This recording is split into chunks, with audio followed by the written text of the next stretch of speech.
लिए इतनी समस्या नहीं है अगले 1-2 महीने तक, क्योंकि मुझे एक बार हो गया है तो मेरे पास एंटीबॉडीज हैं कम से कम 2 महीने तक। बट तब भी डेंजरस डिजीज है, क्योंकि कम से कम 1 हफ्ते तक बहुत समस्या होती है, 1 हफ्ते 10 दिन तक, जब फीवर और कफ ये सब चलता रहता है, तो ध्यान देने की आवश्यकता है। हमने कंप्लीट किया था, चौथा अध्याय चालू किया था हमने, और चौथे अध्याय में 6 श्लोक तक पहुंचे थे। भगवान ने बताया था अर्जुन को कि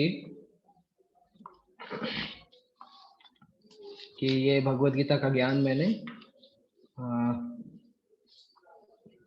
सूर्यदेव विवस्वान को दिया था, और विवस्वान ने मनु को दिया था, मनु ने इक्ष्वाकु को ये ज्ञान दिया। ये हमने डिस्कस किया था। और फिर अर्जुन ने ये प्रश्न किया था कि आपका जन्म तो मेरे समय ही हुआ है, मतलब मेरे साथ साथ ही आपका जन्म हुआ है, जबकि सूर्यदेव विवस्वान जो है वो तो बहुत पहले जन्म ले चुके हैं, तो ऐसे मैं कैसे समझूं कि आपने उनको ये ज्ञान बताया था। तो भगवान ने 5वें अध्याय में फिर बताया था कि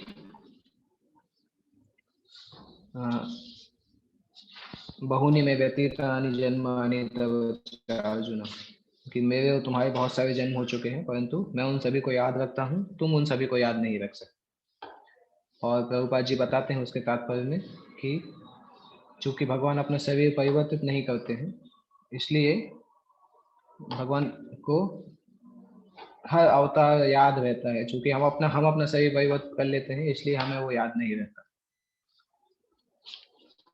उसके बाद फिर भगवान बताते हैं कि क्यों वो इस संसार में आते हैं।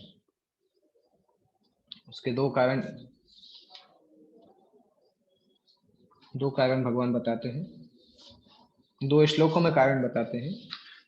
और पहला कारण होता है यदा यदा ही धर्मस्य ग्लानिर्भवति भारत अभ्युत्थानम अधर्मस्य तदात्मानं सृजाम्यहम्। ये श्लोक भारत में ऑलमोस्ट सभी लोगों को याद है। बिया चोपड़ा की महाभारत जिसने भी देखी है, हर बार जब भी चालू होता था महाभारत तो ये श्लोक आता था। और ये श्लोक बहुत महत्वपूर्ण भी है। भगवत गीता के कुछ श्लोक सामान्य लोगों में बहुत प्रसिद्ध है, उसमें से ये श्लोक है एक, यदा यदा ही धर्मस्य ग्लानिर्भवति भारत। इसका मीनिंग है यदा यदा ही धर्मस्य, जब भी धर्म की ग्लानि भवति भारत, जब जब भी धर्म की हानि होती है, और अभ्युत्थानम अधर्मस्य, और जब जब भी अधर्म ऊपर उठता है, उस समय मैं अवतार लेता हूँ। तो भगवान अपने अवतार का कारण बता रहे हैं कि किस स्थिति में भगवान अवतार ग्रहण करते हैं। जब भी धर्म की ग्लानि होती है तो अधर्म का उत्थान होता है, तो भगवान अपने आप को अवतरित करते हैं। यहाँ पे एक श्लोक लिखा है, एक शब्द आता है सृजामि शब्द। सृजामि शब्द बहुत इंपॉर्टेंट है। सृजामि शब्द का मतलब, हालांकि सृजन करने का मतलब होता है क्रिएशन, सृष्टि करने के सेंस में उसको लिया जाता है। तो कई बार लोग जो कि भगवान के दिव्य रूप को नहीं मानते हैं, मायावादी जो लोग होते हैं या जो निर्विशेषवादी होते हैं, वो लोग भगवान के दिव्य रूप को नहीं मानते हैं। तो उनके सेंस में सृजामि शब्द का मतलब वो निकालते हैं कि भगवान का रूप, पहले भगवान निराकार थे, अपने रूप को वो तब सृजन करते हैं जब वो इस संसार में अवतार लेते हैं। दैट मीन्स उनका अवतार जो है वो भौतिक होता है, उसका सृजन किया जाता है, वो नित्य नहीं होता।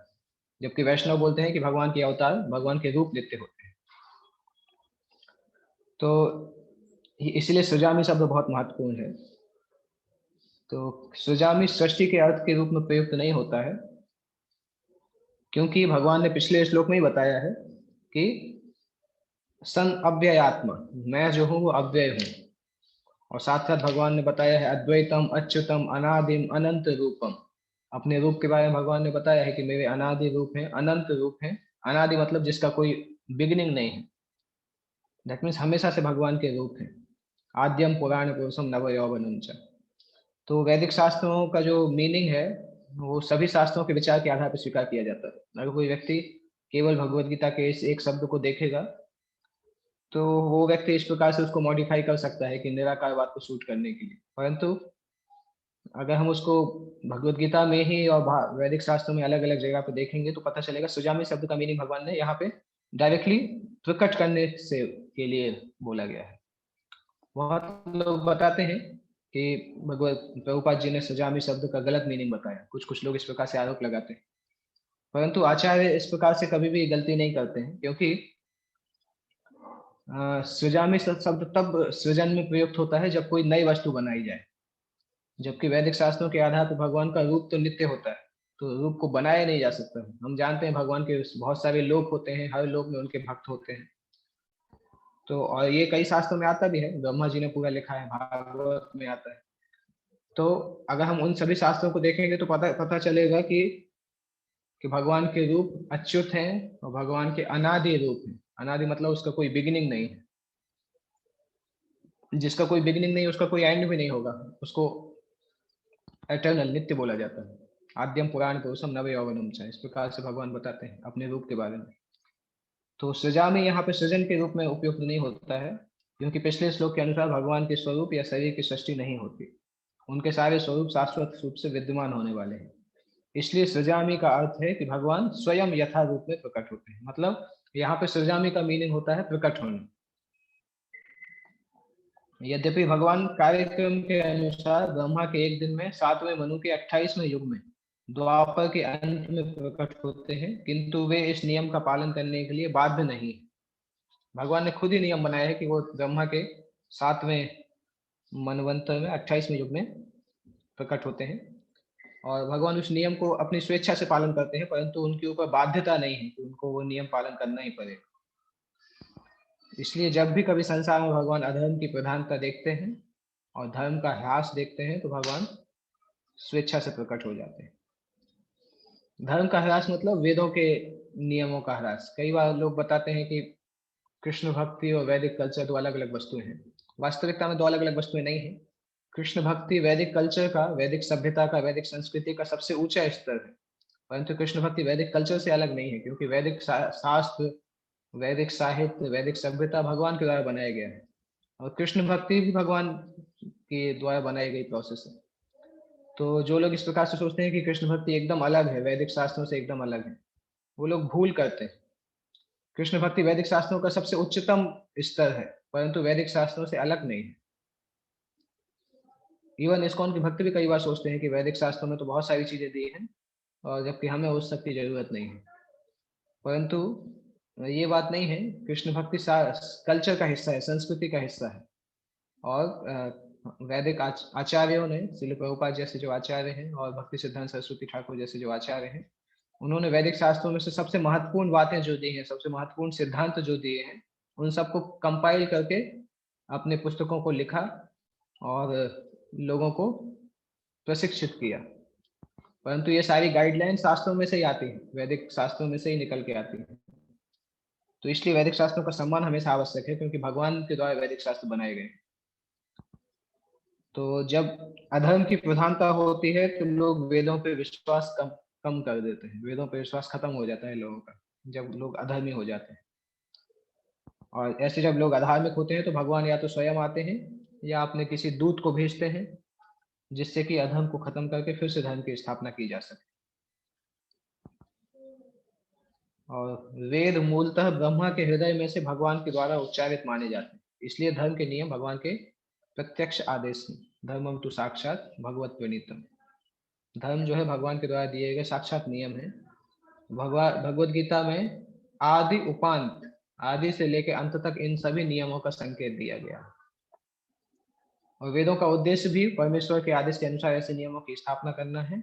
और गीता के अंत में भगवान स्वयं आदेश देते हैं कि सर्वोच्च धर्म उनकी शरण लेना। वैदिक नियम जीव को पूर्ण शरणागति की ओर अग्रसर कराने वाले हैं। ये वैदिक शास्त्रों का प्रमुख सार है कि जीवों को भगवान के प्रति शरणागति की प्राप्ति कराना। वैदिक शास्त्रों के सभी सिद्धांतों का मेन शास्त्र ये मतलब ये बोला जाता है। श्रीमद् भागवत पुराण से हम जानते हैं कि बुद्ध कृष्ण के अवतार हैं, जिनका प्रादुर्भाव उस समय हुआ जब भौतिकतावाद का बोलबाला था, और भौतिकतावादी लोग वेदों को प्रमाण बनाकर उसकी आड़ ले रहे थे। यद्यपि वेदों में विशिष्ट कार्यों के लिए पशु बलि के विषय में कुछ सीमित विधान थे, किंतु आसुरी वृत्ति वाले लोग वैदिक नियमों का संदर्भ दिए बिना पशु बलि को अपनाए हुए थे। भगवान बुद्ध इस अनाचार को रोकने तथा अहिंसा के वैदिक नियमों की स्थापना करने के लिए अवतरित हुए। अतः भगवान के प्रत्येक अवतार का विशेष उद्देश्य होता है और इन सब का वर्णन शास्त्रों में हुआ है। यह तथ्य नहीं है कि केवल भारत की धरती में भगवान अवतरित होते हैं। वे कहीं भी और किसी भी काल में इच्छा होने पर प्रकट हो सकते हैं। वे प्रत्येक अवतार लेने पर धर्म के विषय में उतना ही कहते हैं जितना कि उस परिस्थिति में जन समुदाय समझ सकता है। तो भगवान बुद्ध कृष्ण के अवतार थे, परंतु बुद्ध के समय में सिचुएशन इस प्रकार से थी कि लोग वेदों के फायदा उठा के, वेदों में दिए गए निर्देशों का फायदा उठा के मांस भक्षण या पशु की बलि कर रहे थे। वेदों में कुछ कुछ समय पे पशु बलि को कुछ लिमिट तक अप्रूव किया गया है, परंतु वेदों की आड़ में जो आसुरी लोग थे वो वेदों की आड़ लेके अपने मांस भक्षण की इच्छा को पूरा कर रहे थे। तो ये जो पाप हो रहा था इसको रोकने के लिए भगवान बुद्ध आते हैं और उन्होंने अहिंसा के नियमों की स्थापना कर रहे हैं। इस तरह से जैसे भगवान बुद्ध के आने का उद्देश्य था, उसी तरह से भगवान के हर अवतार के आने का अपना अपना उद्देश्य होता है और मेन उद्देश्य होता है भगवान लोगों को इस कृष्ण भावनामृत बनाना। जैसे प्रभुपाद जी बताते थे कि भारत के बाहर भी भगवान अपने अपने मैसेजर्स को भेजते हैं, जैसे ईसा मसीह हैं, ये सभी लोग ये भी धर्म को स्थापना करने के लिए आते हैं, परंतु व्यक्ति ऑडियंस कितना समझ सकता है उसके आधार पे वो व्यक्ति को उतना समझाते हैं। तो इसीलिए क्रिश्चियनिटी और कुरान इन सब में भी धर्म के बारे में दिया गया है, परंतु उसका डिटेल्स बहुत कम दिया गया है क्योंकि वो सामान्यतः बहुत उच्च लोगों के लिए नहीं है। जबकि वैदिक सनातन धर्म जो है वो हमेशा से ऋषि मुनियों के लिए बनाया था, ब्रह्मा नारद, तो इसलिए सबसे ऊंचा ज्ञान दिया है। इसलिए भगवत गीता में हम आगे देखेंगे भी भगवान बताते हैं कि मैं आपको जो ये ज्ञान बता रहा हूँ ये ज्ञान दुनिया के सभी ज्ञानों में सबसे ऊपर है।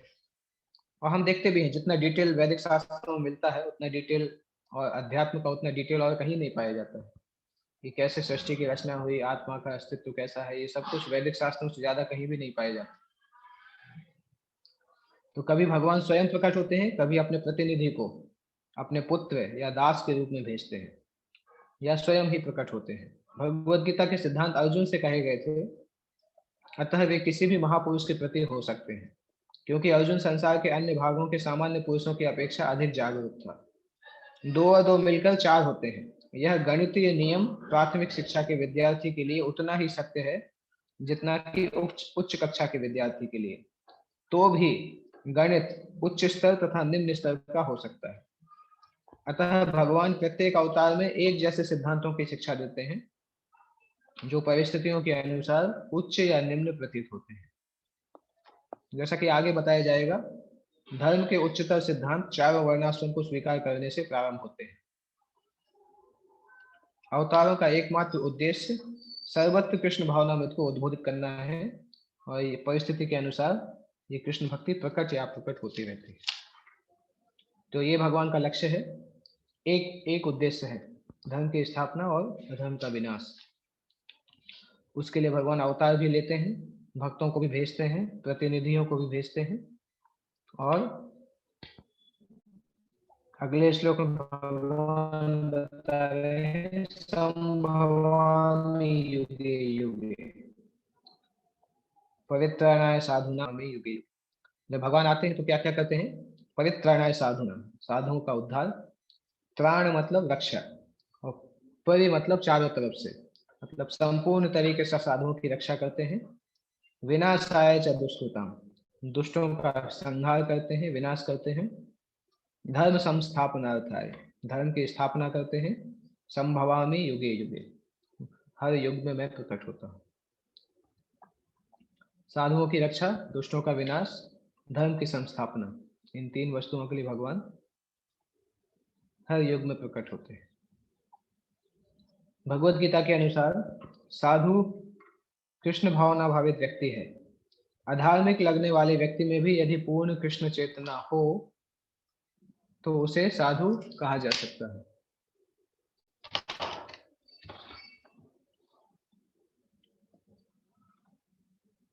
साधु समझना चाहिए, अधार्मिक लगने वाले व्यक्ति में भी यदि पूर्ण कृष्ण चेतना हो तो उसे साधु समझना चाहिए। दुष्कृताम उन व्यक्तियों के लिए आया है जो कृष्ण भावनामृत की परवाह नहीं करते। ऐसे दुष्कृताम या उपद्रवी, मूर्ख तथा अधम कहलाते हैं, भले ही वे सांसारिक शिक्षा से विभूषित क्यों ना हो। इसके विपरीत यदि कोई 100% कृष्ण भावनामृत में लगा रहता है तो वह विद्वान या सुसंस्कृत ना भी हो, फिर भी वह साधु माना जाता है। ये कोटेशन भगवत गीता में थ्रू आउट हमें कई जगह मिलता रहता है कि भक्त और अभक्त का जो डेफिनेशन है, दोनों में क्या कॉन्ट्रास्ट है, ये बहुत सारी जगह पे देखने मिलता है। जैसे मेन इसमें बताया है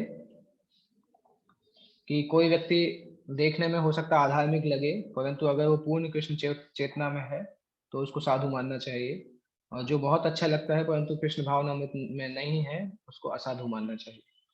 इसका ये मतलब नहीं कि भक्तों को कोई भी पाप करने की छूट दी गई है, ऐसा कुछ नहीं है, बट सामान्यतः जो भक्त बहुत एडवांस होते हैं वो कभी भी पाप नहीं करते हैं। और इन केस अगर कोई नए भक्त में कुछ कुछ गलती पाई जाती है तो उसको हम इस प्रकार से समझ सकते हैं कि वो भक्त जो है वो अभी नवीन अवस्था में है, परंतु जैसे जैसे भक्ति का प्रयास करेगा तो भक्ति की शक्ति उसको शुद्ध कर देगी। तो भक्ति की शक्ति के कारण व्यक्ति किसी भी अवस्था से शुद्ध हो सकता है, भले ही वो किसी भी स्तर से आया हो, भारत का रहने वाला हो, किसी भी देश का रहने वाला हो, या उसका पिछला बैकग्राउंड कितना भी खराब हो, परंतु भक्ति उसको सही कर सकती है। उसके लिए क्या कंडीशन है, आपको भक्ति अच्छे से करना चाहिए, और दूसरा पाप के कार्यों को बंद करने का पूरी तरह से प्रयास करना चाहिए। अगर हम सोचेंगे कि हम पाप भी करते रहेंगे और भक्ति भी करते रहेंगे तो फिर भक्ति का प्रभाव ऐसा नहीं मिलेगा। ये उसी तरीके से है जैसे अगर आप आग जलाते हैं और आग जला के उसमें पानी भी डालते रहते हैं तो कभी भी तेज आग नहीं जलेगी, आग में धुआं बहुत ज्यादा रहेगा। इसी तरह से भक्ति करते हैं, पाप के काम भी करते हैं साथ में, तो भक्ति की जो शक्ति है वो पूरी तरह से सामने नहीं आएगी।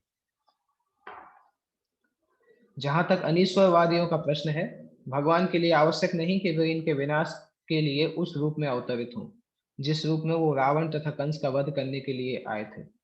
भगवान के ऐसे अनेक अनुचर हैं जो असुरों का संहार करने में सक्षम हैं, किंतु भगवान तो अपने उन निष्काम भक्तों को तुष्ट करने के लिए विशेष रूप से अवतार लेते हैं जो असुरों द्वारा असुर भक्तों को तंग करता है, भले ही वह उसका सगा संबंधी क्यों ना हो। यह हमने देखा भी है, प्रहलाद महाराज हिरण्यकश्यप के पुत्र थे, परंतु तब भी उनके पिता उनको मारना चाहते थे। किस लिए? केवल यही कारण था कि उनका बेटा भगवान विष्णु की भक्ति करता था, इसलिए उनके पिता उनको मारना चाहते थे। तो ये बहुत डेंजरस है कि कई बार माता पिता ये बोलते हैं कि बेटा आप चाहे नाइट क्लब में जाओ, मूवी देखने जाओ, कुछ भी करो, परंतु इस्कॉन मंदिर में मत जाओ। बहुत अजीब चीज है, कलयुग का इलेक्शन है कि वो अगर कोई पाप के कार्यों में जा रहा है तो उनको कोई समस्या नहीं होती है, परंतु अगर कोई इस्कॉन मंदिर आता है, भगवान के मंदिर आता है, तो उनको लगता है नहीं नहीं ये तो मंदिर जाएगा तो उसका दिमाग बदल देगा, कोई साधु उसको पकड़ लेगा, उसको साधु बना देगा। इस तरीके से माता पिता सोचते हैं। उनको समझाना चाहिए कि साधु बनना इतना कोई आसान बात नहीं है, और कोई कोई इतना छोटा बच्चा होता भी नहीं है कि उसके बोलने से वो साधु बन जाए, क्योंकि ये पूरी जिंदगी भर का डेडिकेशन है। परंतु सामान्यतः लोग बहुत भयभीत होते हैं कि किस प्रकार से कोई भक्त अगर कृष्ण, हमने देखा है प्रैक्टिकली, अगर कोई स्टूडेंट 3-4 माला तक करता है तो कोई समस्या नहीं, माता पिता खुश होते हैं, परंतु जैसे ही वो 16 माला पे पहुंचता है तो माता पिता को चिंता हो जाती है कि ये तो 16 माला करने लगा, ज्यादा ज्यादा टाइम देने लगा। वो बोलते हैं भगवान को एक्चुअली ज्यादा टाइम देने की जरूरत नहीं, सुबह केवल अगरबत्ती लगाओ, शाम को अगरबत्ती लगाओ, बस इतने टाइम में भगवान का हो जाता है, सो माला करने की क्या जरूरत।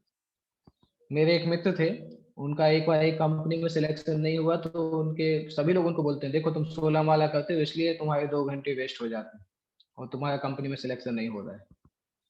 तो लोग इस प्रकार से सामान्यतः समझते हैं कि भगवान का नाम तो क्या है, टाइम पास जैसा है, जिसके पास कुछ टाइम नहीं है वो ये सब कर सकता है, बाकी हमें सब अपना काम करना चाहिए, भौतिक भोग करना चाहिए। तो ये कलयुग का लक्षण है कि लोगों के अंदर संस्कार ही नहीं बचे, भगवान के नाम भगवान की सेवा का कोई महत्व नहीं है उनके लिए, और वो भगवान के नाम सेवा ऐसा समझते हैं कि जैसे ये टाइम पास है, टाइम मिला तो किया नहीं तो नहीं किया। परंतु ये बहुत खतरनाक विचार है, क्योंकि मृत्यु के समय हमारा कोई काम नहीं आने वाला है कि हमारे पास कौन सी कितना बड़ा जॉब है, कितना पैसा है हमारे पास, हम कित हवाई जहाज में जाते हैं, हमारे पास खुद का जेट प्लेन है, ये सब कुछ काम आने वाला नहीं है। मृत्यु के समय केवल भगवान का नाम, भगवान की सेवा जो की है वो कार्य आने वाला है। तो भक्ति के कार्य जो है वो वास्तविकता में सूक्ष्म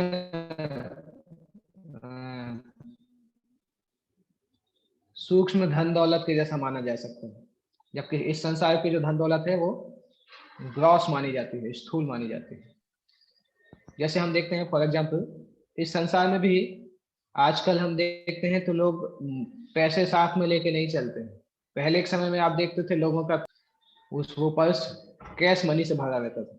जब हम लोग छोटे थे उस समय इस प्रकार से ही था, और फिर धीरे धीरे अभी डिजिटल मनी जैसे आई है, डिजिटल बैंकिंग इस प्रकार से आ रहा है, तो आजकल लोग केवल क्रेडिट कार्ड लेके चलते हैं, उनके पास कोई कैश मनी नहीं होता है।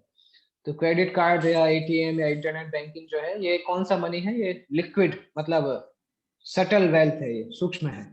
इससे भी ज्यादा सूक्ष्म है पुण्य कार्य। पुण्य कार्य जब हम कोई अच्छा काम करते हैं तो उसमें अमाउंट क्रेडिट हो जाता है, पुण्य बढ़ता है। जब कोई गलत काम करते हैं तो डेबिट हो जाता है। और ये क्रेडिट कार्ड हमारे पास नहीं है, परंतु उसका सबका हिसाब देवताओं के पास मृत्यु के समय, मृत्यु के बाद इन सबका हिसाब हमें मिलता है, कितना अकाउंट में क्रेडिट है, कितना डेबिट है। भक्ति उससे भी ज्यादा सूक्ष्म है, क्योंकि भक्ति का हिसाब जो भगवान स्वयं रखते हैं, और जितना व्यक्ति भक्ति करता है उसके आधार पर उसको अगला जन्म प्रदान करते हैं। अगर कोई ने पूरी भक्ति की है तो वो फिर भगवान के धाम चला जाता है। तो इसलिए संसार की सबसे इंपॉर्टेंट चीज है भगवान कृष्ण को सरेंडर करना, परंतु लोग उसके लिए टाइम निकालने के लिए तैयार नहीं। लोग डूबे हुए हैं पैसे कमाने में और देखने में कि हमारा शरीर अच्छे से मेंटेन रहे। तो भगवान कृष्ण की माता देवकी कंस की बहन थी, किंतु उन्हें तथा उनके पति वसुदेव को इसलिए दंडित किया गया क्योंकि उनसे कृष्ण को जन्म लेना था। इसलिए भगवान कृष्ण मुख्य रूप से देवकी के उद्धार करने के लिए प्रकट हुए थे, कंस को मारने के लिए नहीं। किंतु ये दोनों कार्य एक साथ संपन्न हो गए। अतः यह कहा जाता है कि भगवान भक्त का उद्धार करने तथा दुष्ट का संहार करने के लिए विभिन्न अवतार लेते हैं। श्री चैतन्य चरितामृत में ये श्लोक आता है, सृष्टि हेतु ये मूर्ति प्रपंचे अवतरे, से ईश्वर मूर्ति अवतार नाम धरे, मायातीत परव्यो में सवार अवस्थान, विश्व अवतरी धरे अवतार नाम। अवतार शब्द की व्याख्या बताई गई है, सृष्टि हेतु ये मूर्ति प्रपंचे अवतरे, संसार से भगवत धाम से इस सृष्टि में भगवान अवतार के रूप में नीचे आते हैं। से ईश्वर मूर्ति अवतार नाम धरे, और ऐसे भगवान के विग्रह को, भगवान के रूप को अवतार बोला जाता है। अवतार मतलब अवतरण से आता है। अवतरण मतलब नीचे आना, उत्तरण मतलब ऊपर जाना। तो भगवान का अवतार भगवत धाम से इस संसार में आते हैं। मायातीत परव्योम में सवार अवस्थान, भगवान का ये जो अवतार है, भगवान तो परव्योम मतलब आध्यात्मिक संसार में तो भगवान हर जगह उपस्थित होते हैं, परंतु जब इस भौतिक संसार में आते हैं तो उनका नाम अवतार होता है, वो अवतार कहलाते हैं।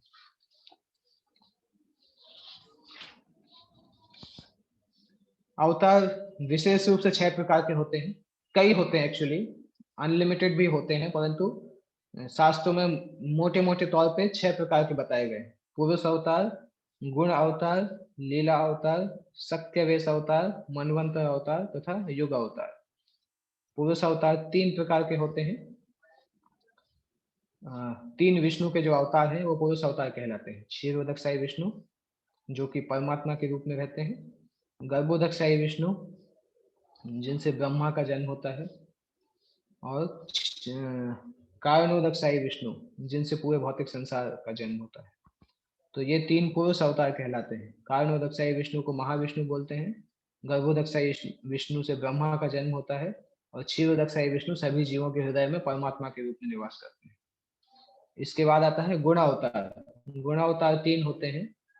सत्व गुण के गुणावतार होते हैं विष्णु, रजोगुण के गुणावतार होते हैं ब्रह्मा, तमोगुण के गुणावतार होते हैं शंकर जी। तो ये 3 गुणावतार हैं। इसके बाद लीला अवतार। लीला अवतार भगवान के कई होते हैं, राम अवतार, कृष्ण अवतार, नृसिंह अवतार, वराह अवतार, ये सब लीला के अवतार। इसके बाद आता है शक्ति आवेश अवतार, ऐसे जीव जिनको कोई स्पेसिफिक कार्य करने के लिए भगवान शक्ति प्रदान करते हैं, वो शक्ति आवेश अवतार कहलाते हैं। ये विष्णु तत्व नहीं होते हैं सामान्यतः, जैसे पृथु महाराज हैं, वेद व्यास हैं, नारद हैं, ये सभी शक्ति आवेश अवतार कहलाते हैं। इसके बाद आता है मनवंतर अवतार, जो हर मनु में जो अवतरण लेते हैं उनको मनवंतर अवतार बोला जाता है। एक मनु में 74 चतुर्युग होते हैं और हर मनु में एक एक अवतार इस प्रकार से जन्म लेते हैं। उसके बाद होते हैं युगावतार, जो कि हर युग में जन्म लेते हैं। सत्ययुग, द्वापर युग, त्रेता युग, कलयुग, इन सभी में जन्म लेते हैं। भगवान का वचन है कि वे प्रत्येक युग में अवतरित होते हैं। इससे सूचित होता है कि भगवान कलयुग में भी अवतार लेते हैं, जैसा कि श्रीमद् भागवत में कहा गया है। कलयुग के अवतार भगवान चैतन्य महाप्रभु हैं, जिन्होंने संकीर्तन आंदोलन के द्वारा कृष्ण पूजा का प्रसार किया और पूरे भारत में कृष्ण भावनामृत का विस्तार किया। उन्होंने यह भविष्यवाणी की कि संकीर्तन की यह संस्कृति सारे विश्व के नगर नगर तथा ग्राम ग्राम में फैलेगी। भगवान चैतन्य को गुप्त रूप में, किंतु प्रकट रूप में नहीं, उपनिषदों, महाभारत तथा भागवत जैसे शास्त्रों के गुह्य अंशों में वर्णित किया गया है। भगवान कृष्ण के भक्तगण भगवान चैतन्य के संकीर्तन आंदोलन द्वारा अत्यधिक आकर्षित होते हैं। भगवान का यह अवतार दुष्टों का विनाश नहीं करता, अपितु अपनी अहेतु की कृपा से उनका उद्धार करता है। तो इस श्लोक में भगवान ने बताया है कि वो हर युग में अवतरित होते हैं, प्रत्येक युग में अवतरित होते हैं। तो प्रत्येक युग में मतलब अवतरित होते हैं, मतलब कलयुग में भी अवतरित होते होंगे, क्योंकि भगवान अगर बोल रहे हैं तो भगवान झूठ नहीं बोलेंगे। अगर भगवान बोले कि हर युग में अवतार होता है, दैट मीन्स हर युग में भगवान का अवतार होता है। और कलयुग में अवतार होता है तो किस रूप में अवतार होता है? वो अवतार चैतन्य महाप्रभु के रूप में भगवान कलयुग में अवतार लेते हैं और कृष्ण भक्ति का प्रचार करते हैं। चैतन्य महाप्रभु ने पूरे भारत में कृष्ण भक्ति को फैलाया और साथ साथ इस प्रकार से बताया कि पूरे संसार में कृष्ण भक्ति का प्रचार होगा, हर नगर, हर गांव में। और इसलिए चैतन्य महाप्रभु को भी शास्त्रों में अलग अलग जगह पे भगवान के रूप में बताया गया है। इसलिए भगवान कृष्ण के जो भक्त हैं वो चैतन्य महाप्रभु के संकीर्तन से बहुत आकर्षित होते हैं। और चैतन्य महाप्रभु का स्पेशलिटी है कि भगवान कृष्ण जब आए थे तब तो उन्होंने दुष्टों का विनाश किया था अपने चक्र से, या उनको मार दिया था, परंतु चैतन्य महाप्रभु दुष्टों को मारते नहीं, उनका उद्धार करते हैं। उनके अंदर जो पाप है उस पाप को खत्म कर देते हैं भगवान के नाम के द्वारा और उनका उद्धार कर देते हैं। तो चैतन्य महाप्रभु को इसलिए सबसे ज्यादा वदन्याय, सबसे ज्यादा ब्यूनिफिसेंट, सबसे ज्यादा उदार अवतार बोला जाता है। भगवान कृष्ण से भी ज्यादा उदार माने जाते हैं, क्योंकि वे किसी को मारते नहीं हैं, कृपा से उसका उद्धार कर देते हैं। इसके बाद ये दो अवतारों के दो प्रयोजन बताने के बाद भगवान बताते हैं कि भगवान का जन्म कर्म जो है वो अपने आप में दिव्य होता है। जन्म कर्म च मे दिव्यम एवं यो वेत्ति तत्वतः त्यक्त्वा देहं पुनर्जन्म नयति मामेति सोऽर्जुन। भगवान बता रहे हैं जन्म कर्म च मे दिव्यम, मेरे जन्म और मेरे कर्म दोनों दिव्य हैं। एवं यो वेत्ति तत्वतः, जो व्यक्ति इस प्रकार से जानता है कि मेरे जन्म और कर्म दोनों दिव्य हैं, त्यक्त्वा देहं पुनर्जन्म, वो अपने देह को त्याग के दूसरा जन्म स्वीकार नहीं करता। नयति, नयति मतलब नहीं, मामेति सोऽर्जुन, वो अपने देह को त्यागने के बाद दूसरा जन्म स्वीकार करने की बजाय मेरे पास आ जाता। तो जो केवल ये समझ ले कि भगवान के जन्म और भगवान की लीलाएं दिव्य है, वो भगवान के पास चला जाता। बहुत आसान है भगवान के पास जाना अगर इस प्रकार से देखा जाए तो, परंतु जन्म कर्म समझना बहुत मुश्किल है। सामान्यतः लोग कृष्ण के जन्म, कृष्ण के कर्म को नहीं समझ पाते हैं। कृष्ण की लीलाओं को समझना इतना कठिन होता है, बहुत सारे लोग कंफ्यूज हो जाते हैं। इवन महान महान लोग भी, विवेकानंद जैसे लोग, गांधी जी जैसे लोग, ये सब भी कृष्ण की लीलाओं को नहीं समझ पाते। भगवान की लीलाएं इतनी रहस्यमयी होती हैं, क्योंकि वो केवल तभी समझा जा सकता है जब हम किसी वैष्णव गुरु के गाइडेंस में शास्त्रों को पढ़ें और सीखें, नहीं तो नहीं समझ सकते। जैसे महात्मा गांधी ने भी कुछ कुछ कमेंट किए कृष्ण के ऊपर, जो कि इतने महान व्यक्ति को शोभा नहीं देता है। इसी तरह से स्वामी विवेकानंद ने भगवत गीता पे कुछ कुछ कमेंट किए हैं, जो कि ऐसे लोगों को शोभा नहीं देता है। परंतु उनकी उनकी ये मिस्टेक है कि वो कभी प्रामाणिक गुरु के संपर्क में नहीं आए, किसी भी वैष्णव गुरु से उन्होंने दीक्षा प्राप्त नहीं की, ज्ञान भी प्राप्त नहीं किया, तो उनको कैसे समझ में आएगा कृष्ण के बारे में। इसलिए वो लोग चाहे कितने भी महान रहे हों, परंतु भगवत धाम उनको जाने नहीं मिला। इसी संसार में घूम घूम रहे हैं, अभी भी किसी न किसी योनि में घूम रहे होंगे, क्योंकि भगवत धाम वो ही जाएगा जो भगवान के जन्म और भगवान की लीलाओं को समझ सकता है। वो संसार में अपना देह त्याग के भगवान के पास जा सकता है। किस प्रकार से भगवान की जन्म लीलाएं हैं? भगवान के 3 प्रकार के रूप होते हैं। तत्वतः का मतलब होता है भगवान को 3 प्रकार से समझना। एक तो है ब्रह्म, मतलब भगवान के शरीर की रोशनी। दूसरा है परमात्मा, मतलब भगवान का जो स्वरूप जो हृदय में निवास करता है। तीसरा है भगवान कृष्ण, पूर्ण पुरुषोत्तम भगवान। तो भगवान के ये 3 रूप होते हैं। पहला रूप में भगवान का आकार के बीच बारे में उतनी प्रेरणा नहीं मिलती है, क्योंकि भगवान के शरीर की रोशनी को हम देखते हैं और वो रोशनी इतनी ज्यादा होती है कि उस रोशनी के सामने हम भगवान को स्वरूप ही नहीं देख पाते हैं। और दूसरा होता है सबके हृदय में परमात्मा के रूप में भगवान निवास करते हैं। जब कोई व्यक्ति ध्यान करता है परमात्मा के ऊपर, तब वो समझ पाता है परमात्मा को, और उसके बाद अगर वो भगवान को समर्पण करता है तो फिर भक्ति को प्राप्त करता है। तो जो भी इस प्रकार से भगवान की लीलाओं को, भगवान के जन्म को समझता है, उसके लिए ये बेनिफिट है कि वो भवबंधन से मुक्त हो जाता है। वह इस भवबंधन से मुक्त हो जाता है और इस शरीर को छोड़ते ही तुरंत भगवान के धाम को लौट जाता है। भवबंधन से जीव की ऐसी मुक्ति सरल नहीं है, क्योंकि इस प्रकार की मुक्ति प्राप्त करने के लिए लोग बहुत प्रयास करते हैं, परंतु उनको मुक्ति की प्राप्ति नहीं होती। निर्विशेषवादी तथा योगी जन पर्याप्त कष्ट तथा अनेक अनेक जन्मों के बाद ही मुक्ति प्राप्त कर पाते हैं।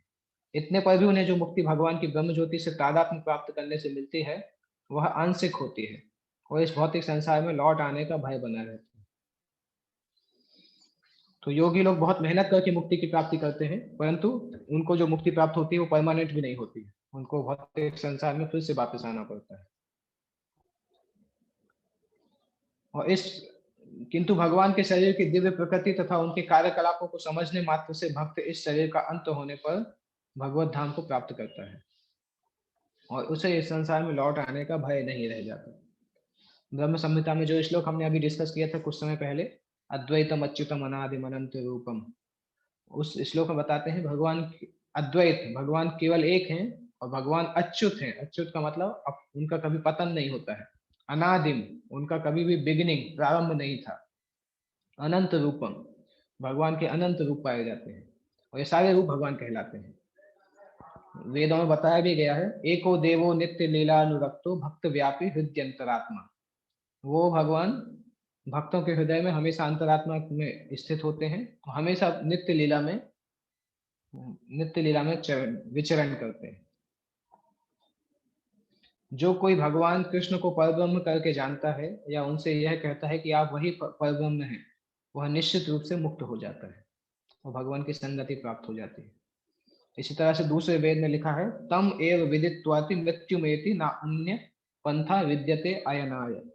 तम एव विदित्वाति, जो भी व्यक्ति आपको, उनको जानता है, मृत्युम एति ना अन्य, उसको मृत्यु प्राप्ति नहीं होती है और अन्य कोई पंथ, अन्य कोई जन्म भी प्राप्त नहीं होता है, भगवत धाम में चला जाता है। श्री भगवान को जान लेने से ही मनुष्य जन्म तथा मृत्यु से मुक्ति की पूर्ण अवस्था प्राप्त कर सकता है। इस सिद्धि को प्राप्त करने का कोई अन्य विकल्प नहीं है। इसका कोई विकल्प नहीं है। इसका अर्थ ये है कि जो भगवान को, कृष्ण को भगवान के रूप में नहीं जानता, वो व्यक्ति इस संसार से मुक्त नहीं होगा। चाहे वो कितना भी प्रयास कर ले, चाहे वो कितनी भी तपस्या कर ले, चाहे वो कितना भी दान यज्ञ तप और समाज की सेवा कर ले, परंतु वो कृष्ण को प्राप्त नहीं कर सकता। कृष्ण की सेवा या और समर्पण के अलावा और कोई तरीका है नहीं संसार में कृष्ण को प्राप्त करने का। जो श्री कृष्ण को भगवान के रूप में नहीं मानता, वह अवश्य ही तमोगुणी है और मधुपात्र को केवल बाहर से चाट कर या भगवत गीता की विद्वता पूर्ण संसारी विवेचना करके मोक्ष प्राप्त नहीं कर सकता।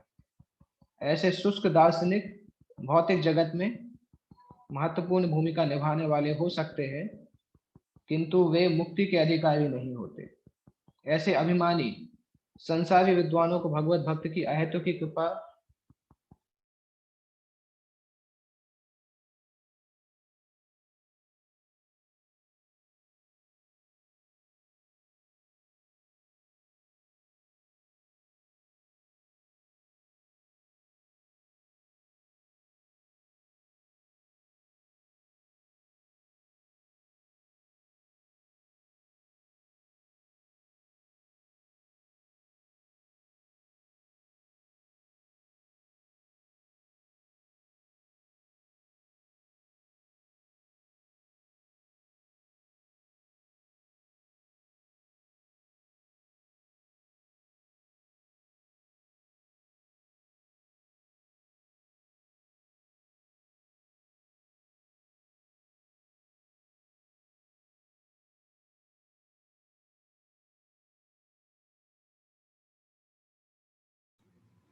हरे कृष्णा प्रभु जी।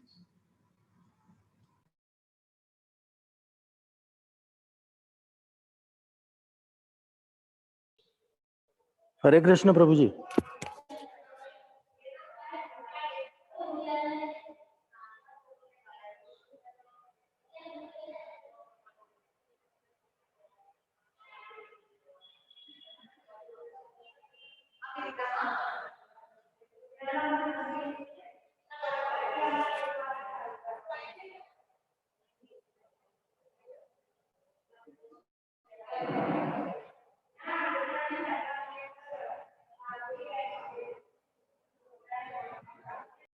हरे कृष्णा। ओह, मेरी सिग्नल जस्ट ऑफ हो गया था। हाँ वंशीधरी प्रभु जी, हाँ जी आ गए। आवाज आ रही है अभी? यस प्रभु जी आ रही है। जी जी प्रभु जी, जी प्रभु जी आ रही है। हाँ, वो बीच में जस्ट सिग्नल एकाएक ऑफ हो गया था, पता नहीं।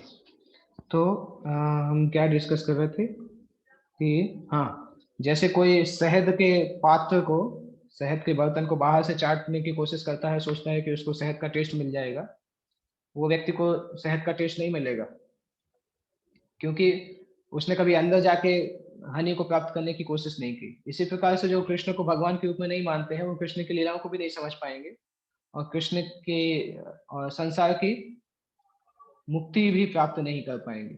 ऐसे शुष्क दार्शनिक भौतिक जगत में महत्वपूर्ण भूमिका निभाने वाले हो सकते हैं, किंतु वो मुक्ति के अधिकारी नहीं होते हैं।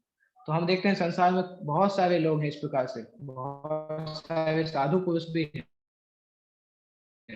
जो कि संसार में बहुत सारी अच्छी कार्य कर रहे हैं।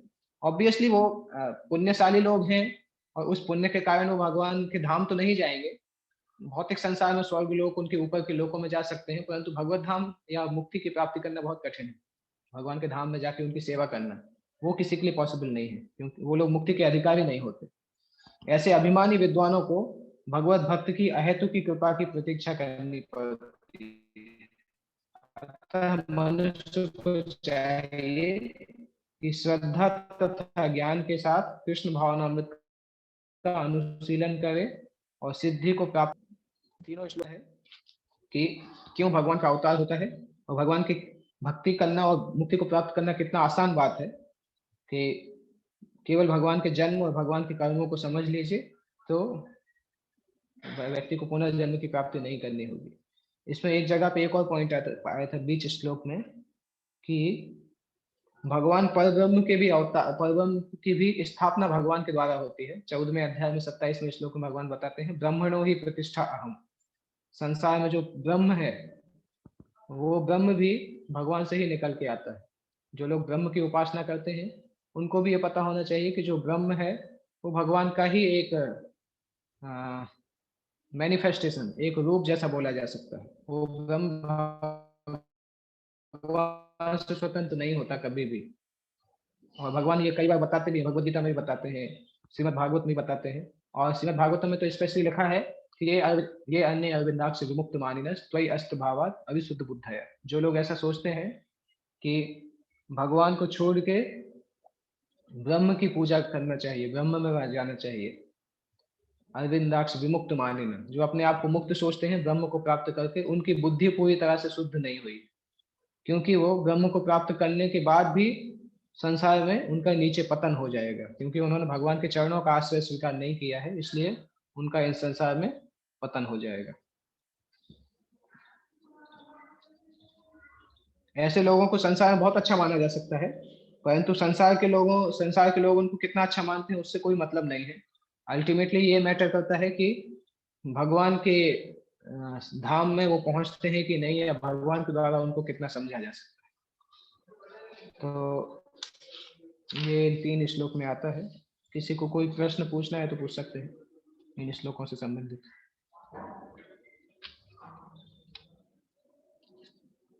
अगले श्लोक में भगवान बताते हैं कि किस प्रकार से लोग, पहले भी लोग जो मेरी शरण में आए वो सभी इस ज्ञान से पवित्र हो गए हैं और उन्होंने भी मेरे प्रेम को प्राप्त किया है। ये भगवान आगे श्लोक में बताते हैं। वो अगला श्लोक हम नेक्स्ट क्लास में डिस्कस करेंगे। किसी को कोई प्रश्न पूछना है तो पूछ सकते हैं इन श्लोकों से संबंधित। यस, अपना अनम्यूट करके फिर पूछ सकते हैं, या फिर अपना हाथ उठा के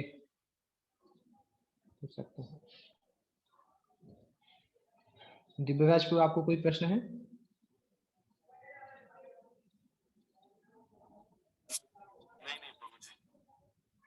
ओके ओके, तो नेक्स्ट वीक हम डिस्कस कर सकते हैं इसके आगे 10 नंबर श्लोक से, अगले हफ्ते डिस्कस करेंगे। और आज शाम को एक्चुअली वो क्लास भी है, ब्रजमंडल परिक्रमा हमने जहाँ से एंड की थी वहाँ से हम आज स्टार्ट करेंगे, बरसाना से आगे नंदगांव तक जाके, बरसाना से नंदगांव के बीच का यात्रा आज हम करेंगे। और साथ ही मतलब वीकेंड्स में ये ब्रजमंडल परिक्रमा कंप्लीट हो जाएगी, नेक्स्ट वीक तक मैं ट्राई करूंगा कंप्लीट करने का। उसके बाद फिर हम जो मैंने पहले बताया था भागवत प्रवाह, श्रीमद् भागवतम का जो फ्लो होता है उसको, उसके ऊपर क्लासेस करेंगे, जिससे कि आप लोगों को पता चले कि श्रीमद् भागवत ग्रंथ में क्या क्या डिस्कस हुआ है। क्योंकि ज़्यादातर भक्त श्रीमद् भागवतम पढ़ने में बहुत समय लगता है, तो अगर हम पहले से हमें थोड़ा पता हो कि भागवतम में क्या क्या आने वाला है और क्या क्या डिस्कस किया गया है, तो उससे जब हम भागवतम पढ़ते हैं तो बहुत मदद मिलती है। तो श्रीमद् भागवत प्रवाह का हम डिस्कस करेंगे कि हर कैंटो में, हर चैप्टर में क्या क्या चीज़ें दी गई हैं, किस प्रकार से कैंटो आगे बढ़ता है। तो ये ब्रजमंडल परिक्रमा एक बार कंप्लीट हो जाए उसके बाद वो स्टार्ट करेंगे। ओके, तो आज शाम को इसी आईडी पे 7:30 पे आप लोग ज्वाइन कर सकते हैं, बरसाना से नंदगांव और नंदगांव की परिक्रमा। जगत गुरु श्री प्रभुपाद की जय।